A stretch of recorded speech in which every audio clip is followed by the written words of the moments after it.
आज हम कक्षा 10 में सामाजिक विज्ञान में अर्थशास्त्र के अंतर्गत पहला पाठ पढ़ेंगे और पहला पाठ है हमारा विकास या डेवलपमेंट।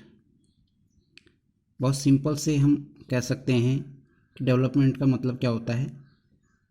बेटर चेंज, बेहतर परिवर्तन। Development is a better change, बेहतर परिवर्तन को हम विकास कहते हैं।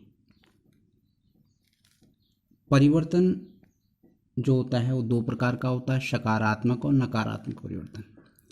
लेकिन विकास में हम किसी समाज में कोई भी सकारात्मक परिवर्तन जो प्रकृति और मानव दोनों को बेहतरी की ओर ले जाता है, विकास कहलाता है। या फिर हम दूसरे शब्दों में ये भी कह सकते हैं कि जब समाज में रूप परिवर्तन, स्थान परिवर्तन या फिर समय परिवर्तन होता है तो उसको हम विकास कहते हैं। रूप परिवर्तन का मतलब क्या हुआ? पहले आदि मानव जंगल में भटका करता था, आज वो पूरी तरह से बदल चुका है। अच्छे कपड़े पहनता है, अच्छा भोजन करता है, अच्छी खेती करता है। इसी प्रकार से स्थान परिवर्तन का मतलब क्या हुआ? पहले आदि मानव एक ही स्थान में रह कर के खेती किया करता था और उसे एक स्थान से दूसरे स्थान पर जाने के लिए कई समस्याओं का सामना करना पड़ता था। लेकिन वर्तमान समय में आधुनिक तकनीकी के माध्यम से, आधुनिक परिवहन के माध्यम से हम जो है एक स्थान से दूसरे स्थान तक जा सकते हैं। इसी प्रकार समय परिवर्तन, आज समय पूरी तरह से बदल चुका है। पहले हम चंद्रमा को सिर्फ देखा करते थे, लेकिन आज हम चंद्रमा या अन्य ग्रहों पर आसानी से जा सकते हैं। इसके बाद आता है भिन्न भिन्न व्यक्ति के लिए विकास भिन्न भिन्न होता है। देखो, हो सकता है कि एक व्यक्ति का विकास दूसरे के लिए विकास ना हो, क्योंकि एक उद्योगपति ये चाहता है कि उसे सस्ते मजदूर मिले, एक मजदूर ये चाहता है कि उसे कम काम करना पड़े और ज़्यादा मजदूरी मिले। तो अलग अलग व्यक्तियों के लिए विकास अलग अलग होता है। इसके बाद आता है विकास के मापदंड, मेजरमेंट ऑफ डेवलपमेंट, यानी हम विकास को कैसे माप सकते हैं। नोबेल पुरस्कार विजेता भारत के अर्थशास्त्री अमर्त्य सेन ने अपने विचारों से प्रभावित करके पाकिस्तान के प्रोफेसर महबूब उल हक ने विकास के बेहतर मापदंड को 1990 में मानव विकास की सूचकांक की अवधारणा में प्रस्तुत किया। ये मानव विकास सूचकांक क्या है? HDI, यानी कि ह्यूमन डेवलपमेंट इंडेक्स, जो संयुक्त राष्ट्र विकास कार्यक्रम है वो 1990 से हर साल मानव विकास सूचकांकों की रिपोर्ट प्रकाशित करता है। अब किस आधार पे हम ये बता सकते हैं कि किस देश ने कितना विकास किया? तो इसका जो आधार है ये मुख्य रूप से 3 आधार हैं। पहला है हमारा प्रति व्यक्ति आय, पर कैपिटल इनकम। दूसरा है राष्ट्रीय आय, नेशनल इनकम। और तीसरा है स्वास्थ्य और शिक्षा, हेल्थ एंड एजुकेशन। इन तीनों के आधार पे हम ये बता सकते हैं कि किस देश ने कितना विकास किया। अब हम समझेंगे कि प्रति व्यक्ति आय यानी पर कैपिटल इनकम क्या होती है। प्रति व्यक्ति आय कुल राष्ट्रीय आय को कुल जनसंख्या से भाग देने से प्राप्त होती है, यानी कि per capital income equal to total national income divide by total population, तब जाकर के प्रति व्यक्ति आय निकलती है। इसके बाद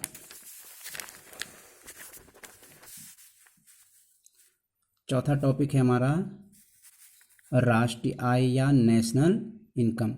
एक वर्ष की अवधि में उत्पादित की जाने वाली वस्तुओं और सेवाओं का जो बाजार मूल्य होता है उसको हम क्या कहते हैं, राष्ट्रीय आय कहते हैं।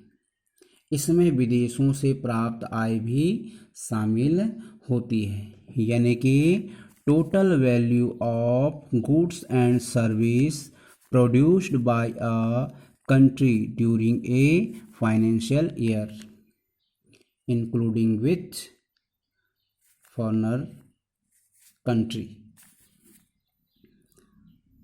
इसके बाद है शिक्षा व स्वास्थ्य।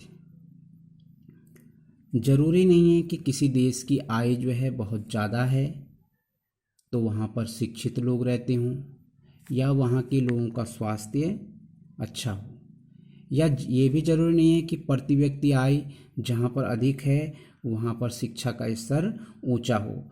तो ये भी तीसरा आधार है, शिक्षा और स्वास्थ्य। इसके माध्यम से हम ये बता सकते हैं कि किस देश ने कितना विकास किया। सर्वप्रथम भारत में दादा भाई नेरोजी ने 1968 दादा भाई नेरोजी ने 1968 में राष्ट्रीय आय और प्रति व्यक्ति आय को गढ़ने का प्रयास किया था, और उस समय जो भारत की जो प्रति व्यक्ति आय थी वो 20 रुपये थी। वर्तमान समय में भारत में राष्ट्रीय आय की गणना केंद्रीय सांख्यिकी संगठन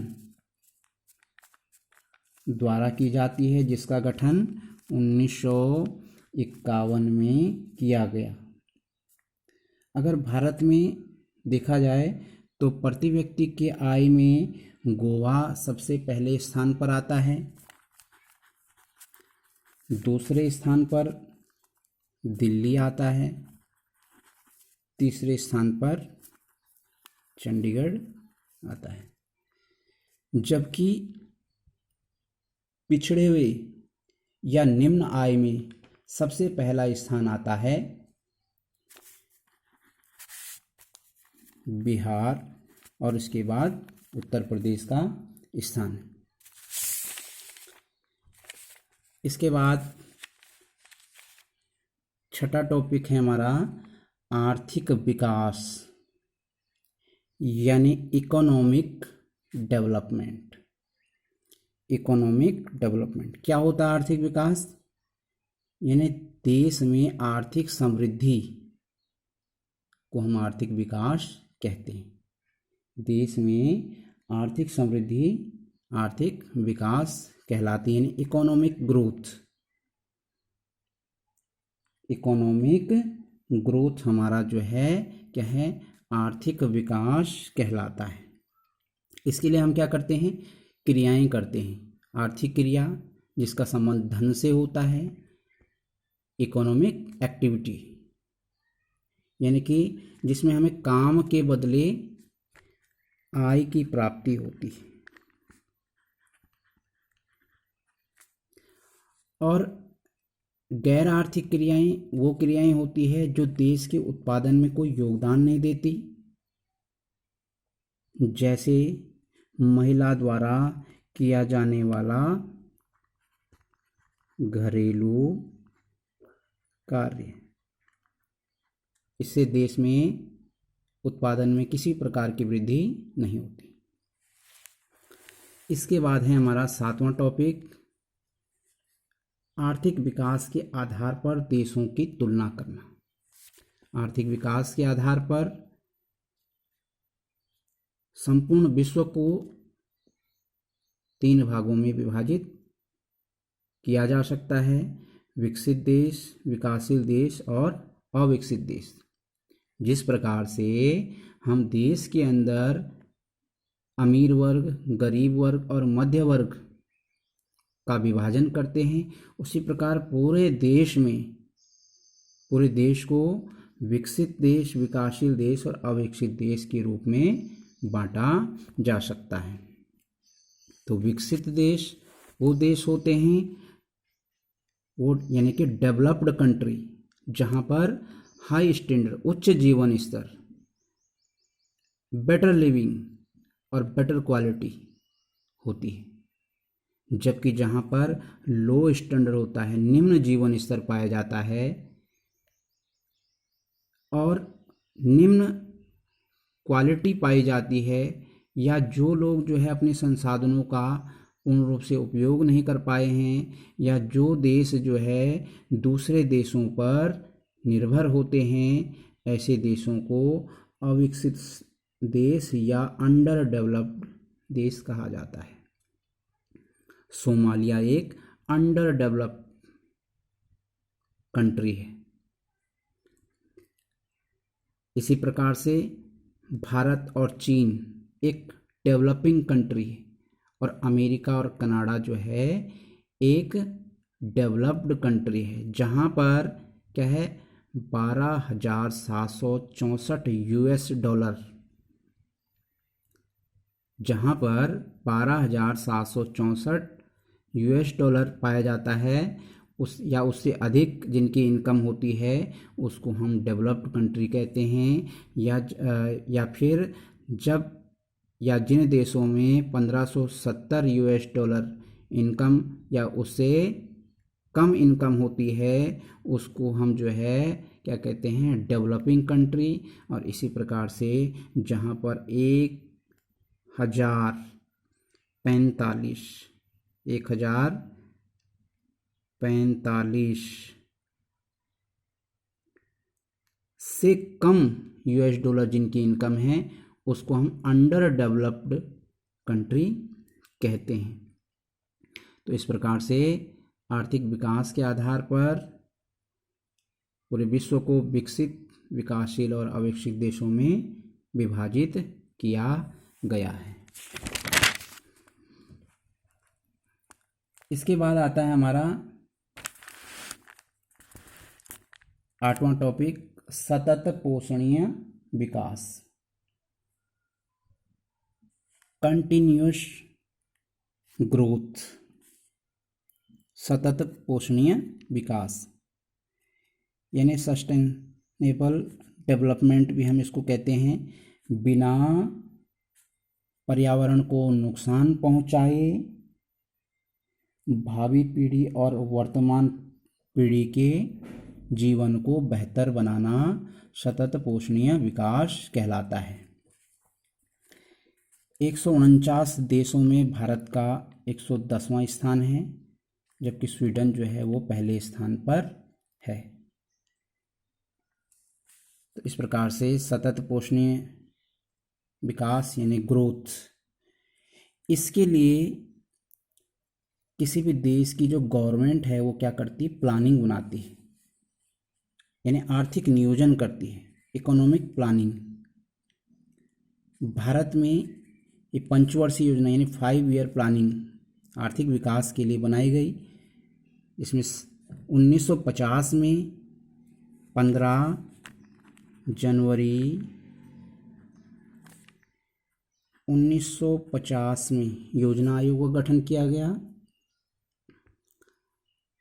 और 1951 से 56 क्रम से 5-5 वर्ष की पंचवर्षीय योजनाएं बनाई गई।